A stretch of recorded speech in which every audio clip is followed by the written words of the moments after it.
Here why it is possible to go beyond the mind, and it is logical and obvious. If we accept that mind is the ability to think, and thinking involves the use of language, and everybody knows you're not born knowing language, you learn language from your parents, then it means that before you develop mind, the ability to think, this has to do with language, you were self-aware. You did not self-knowledge in the sense that the intellect or the mind conceive or perceive self-knowledge. You knew that you existed and you were aware of it. And that in itself is a level of knowledge. So there's that state of being in us which has become covered over as a consequence of the development of language and thinking. So that state is still there. To know mind is not simply understanding what has been written about it. To really know it, you have to go back to that level of your fucking self.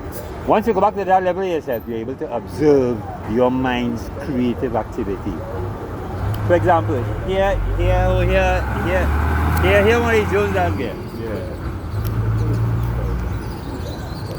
I would interpret a particular situation based on the information I have and conclude that yes, I understand what's going on there. Right? And I'm convinced that that's the reality of the situation.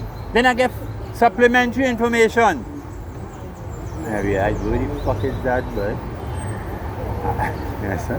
In other words, I'm able to observe the error my mind has made, and it also affords me to understand how mind operates. Mind operates based on the information it has. So any information it doesn't have is not a part of its equation. And if the information it doesn't have is an important part of the equation, it means that my understanding is not important of fucking self. Important in terms of realism. Right. Basically, a slave needs to be visually focused, meaning focused on what he sees, and what he sees has to be, he has to learn to perceive that as the world and as reality. And that becomes his prison. You see awareness? There's nothing you can do without awareness. Everything you know it because of the fact of awareness. But awareness remains invisible. It stays in the fucking background, and awareness is the key. Hey, Pigeon, how you going? The reason why awareness is the key is because awareness is self-knowledge. You are awareness.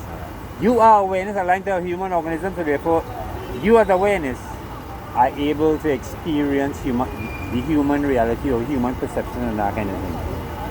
Why I think that's not the end? Because that simply means the organism, the integrity of the organism is no longer able to stand on its own, so it dies.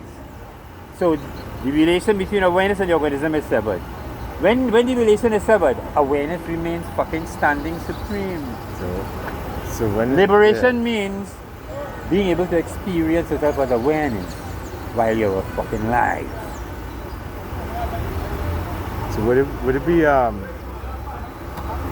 it be safe to say that awareness has a kind of substance or a kind of entity configuration or entity outside of the body? Awareness, we can call awareness a quality or an aspect of energy. We will never find energy without awareness. You know why?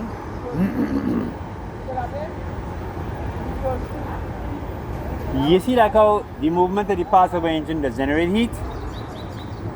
Energy, we understand energy as a substance that has the capacity to generate motion, right? But on another level, energy is motion. Energy is always moving. Energy cannot cease to fucking move because its existence depends on that. Right. So if motion generates awareness, then all energies are fucking there.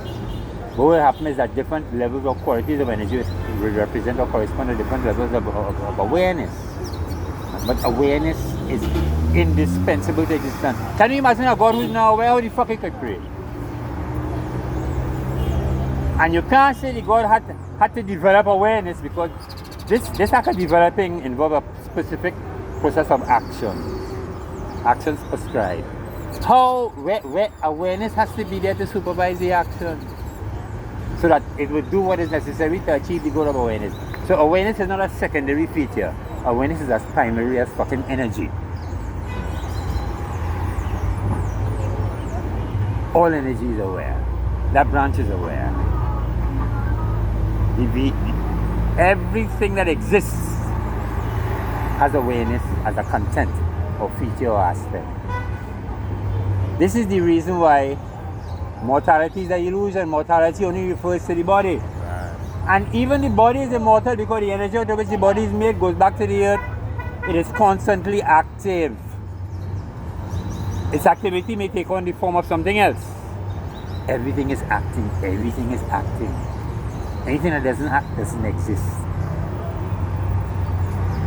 Because of the understanding of our life or human reality, right, involves the notion that death is something in and of itself. Death only refers to a particular phase in the relationship between awareness and a particular organism. When the relationship is severed, it's called death. Yeah. But the body continues to live. Yeah. Because have you never seen plants growing on graveyards? Where do you think the energy of that plant coming from? Where do you think that plant feeding on?